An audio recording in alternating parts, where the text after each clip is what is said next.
Hace unos meses hice un reportaje sobre el saqueo que Chichén Itzá sufrió a principios del siglo XX por un honorable cónsul estadounidense. Pues bien, después de publicar este vídeo, varias personas me comentasteis que Machu Picchu sufrió un expolio parecido a cargo de un honorable profesor de la Universidad de Yale. Me puse a investigar y encontré otra fascinante historia de exploración, robo arqueológico, corrupción y sinvergüenzas. Por supuesto, esto es un canal de viajes y al final del vídeo os voy a explicar la mejor forma de visitar esta maravilla del mundo moderno.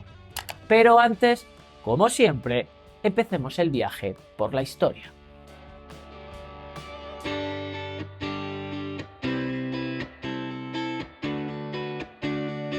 Machu Picchu fue abandonada a finales del siglo XVI, y aunque los lugareños siempre tuvieron conocimiento de su existencia, fue un terrateniente de Cuzco llamado Agustín Lizárraga quien en 1902 hizo las primeras exploraciones de la ciudad inca, ya convertida en zona arqueológica.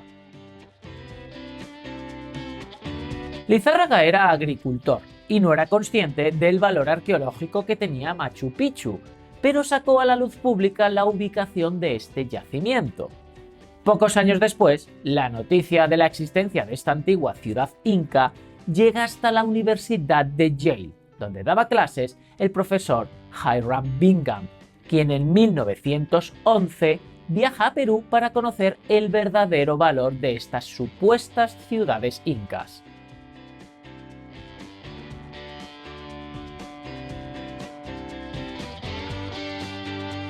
Después de su primer viaje por Perú, el profesor Bingham informa a la Universidad de Yale del enorme valor arqueológico de Machu Picchu, y su universidad, junto a National Geographic Society, financian 2 expediciones científicas para hacer trabajos de arqueología con la autorización del gobierno peruano.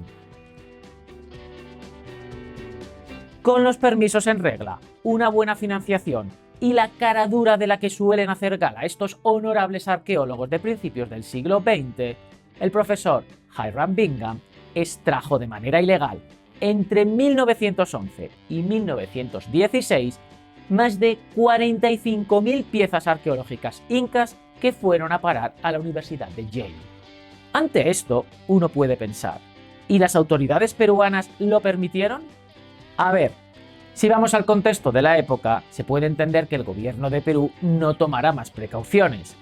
Estaba dando una autorización a 2 importantes instituciones científicas con mucho prestigio para que hicieran unos trabajos de recuperación del patrimonio nacional, financiado por ellos en una zona totalmente inaccesible. Además, como podéis imaginar, a principios del siglo XX, entre las prioridades del gobierno de Perú no estaban los estudios arqueológicos.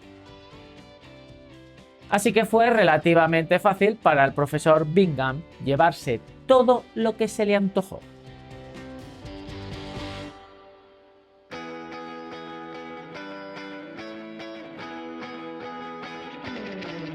A medida que avanzaba el siglo XX, Machu Picchu se convierte en un referente arqueológico de la humanidad y en un destino turístico de primer orden mundial.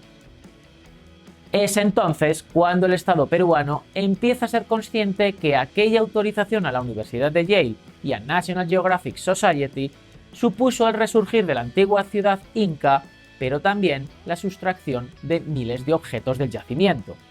Por esta razón, el Estado de Perú hizo una serie de solicitudes amistosas a Yale para la devolución de las más de 45.000 piezas extraídas, pero la actitud inicial de la universidad no fue muy colaborativa. No atendían a los requerimientos, negaron que tuvieran tantas piezas o buscaron cerrar un acuerdo en falso con la devolución de unos pocos centenares de objetos. Ante esta actitud tan poco colaborativa, nada más empezar el siglo XXI, el gobierno de Alejandro Toledo fue a por todas, llevando a la Universidad de Yale ante los tribunales y lanzando una campaña internacional que pronto contó con el apoyo de importantes instituciones como Naciones Unidas, la UNESCO y un tercer actor que fue determinante en la resolución de este caso. Ese tercer actor fue la National Geographic Society, quien desde el principio apoyó la reclamación del Estado peruano, y en calidad de cofinanciador de las expediciones, hizo valer sus derechos sobre el botín sustraído para exigir la íntegra devolución de las 46.332 piezas catalogadas.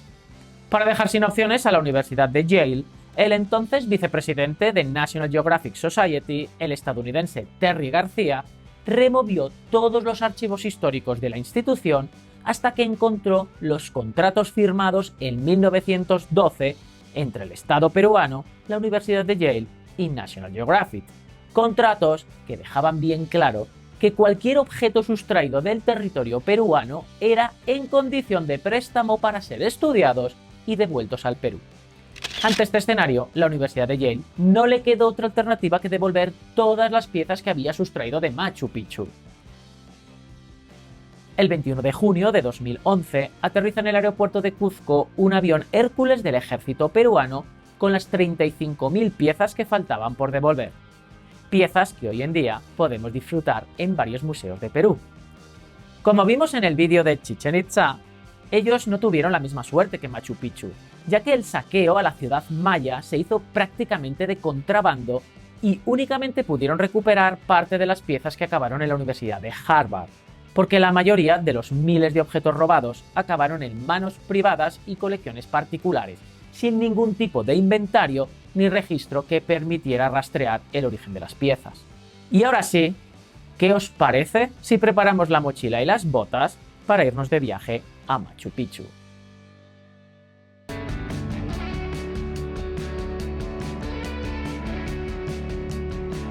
Como bien sabemos, Machu Picchu fue declarado Patrimonio de la Humanidad por la UNESCO en 1983.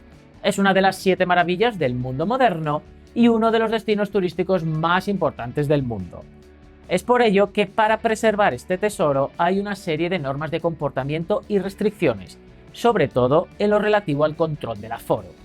Por lo tanto, id a buscar lápiz y papel para apuntar cómo tenéis que hacer vuestra visita a Machu Picchu desde Cuzco.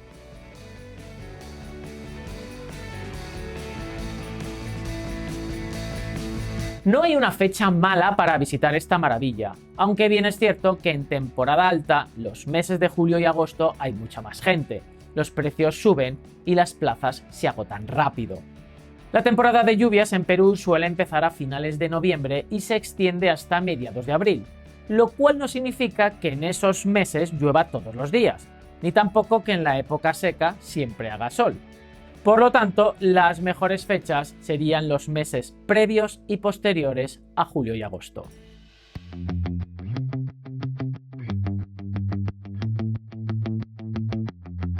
Lo primero de todo, tienes que comprar tu entrada para Machu Picchu en la web del Ministerio de Cultura o en la oficina de venta de entradas que hay en Cuzco. Es muy importante que reserves tu entrada con mucha antelación, por lo menos 2 semanas si viajas en temporada alta. El aforo es limitado y tienes que elegir una hora específica de acceso. Con el billete comprado e impreso en papel, es hora de organizar el transporte. Y ya te adelanto que no hay una carretera que te permita llegar en auto hasta Machu Picchu. Hay que hacer todo un combinado de varios transportes públicos que de hecho son parte de la experiencia. Desde Cuzco has de tomar un bus colectivo hasta la ciudad de Ollantaytambo. El trayecto dura algo menos de 2 horas y hay muchas conexiones. No es necesario reservar este bus con tanta antelación. En Ollantaytambo tomas el tren hasta Aguascalientes, el pueblo más próximo a la ciudad inca. De hecho, una vez que tienes tu entrada para Machu Picchu, lo siguiente que has de hacer es reservar el billete de tren, también con antelación. Hay 2 compañías, Perú Rail e Inca Rail. Las 2 hacen el mismo trayecto con precios parecidos y la experiencia es igual de espectacular. Ya en Aguascalientes, cada 10 minutos sale un bus que hace los 9 kilómetros que hay hasta la entrada a Machu Picchu. Es muy importante que cuadres bien todos los horarios de estos transportes, porque tienes que llegar al acceso de Machu Picchu a tu hora asignada. Si llegas tarde, no entras.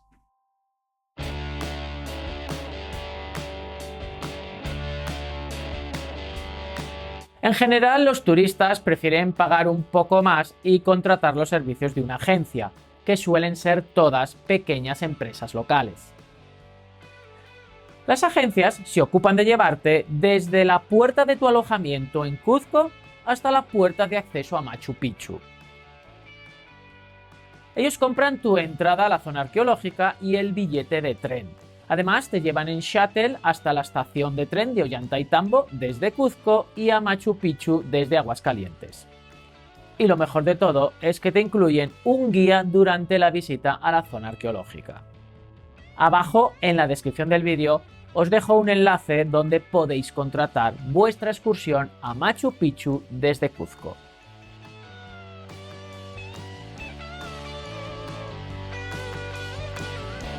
Machu Picchu tiene un reglamento de comportamiento con normas muy básicas de obligado cumplimiento.